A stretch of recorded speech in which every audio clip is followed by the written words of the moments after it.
ఆ YouTube YouTube చూసి Bible చదవం, ప్రార్థన చేయం, ఉపవాసం ఉండాం, సొల్లు గారుచుకుంటా ఉంటాం. భార్య అంటది, ఒరేయ్ అన్నది నువ్వు రారా అని. ఒక నిమిషం కొట్టి కొట్టి కొట్టి భార్య కూడా విసిగిపోయి తినేసి పడుకుంటుంది. అప్పుడు పోతాడు, ఈ టైం చూస్తే 12 గంటలు అయింటుంది. అప్పుడు అనుకుంటాడు వీడు ప్రార్థన చేసుకుంటే బాగుండని. రే సైతాన్, ఆ సైతాన్ మిమ్మల్ని అందరినీ పాడు చేస్తూ ఉంది. అపవిత్రాత్మ మిమ్మల్ని అందరినీ పాడు చేస్తూ ఉంది. మీకో సంఘం ఉంది, మీకో కాపరున్నాడు, చాలు.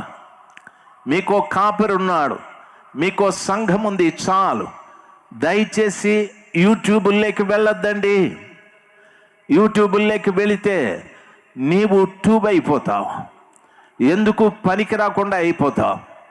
దేవుని పిల్లలు, మీ దైవ సేవకులు చెప్పే వర్తమానాలు జాగ్రత్తగా విని అందులో మీరు బలపడండి. దేవుని పిల్లలుగా మీకు నా మనవి, కొంతమంది దైవ సేవకులు ఉన్నారు, మంచి సమర్పణ కలిగి సత్యవాక్యాన్ని బోధించే సేవకులు ఉన్నారు, వినండి. అంతేకాని ఆ మాటలు ఈ మాటలు చెప్పే వ్యక్తుల జోలికి దయచేసి వెళ్ళకండి. నా మాటలు అర్థమైన వారు ఒక్కసారి హల్లెలూయా చెప్దాం.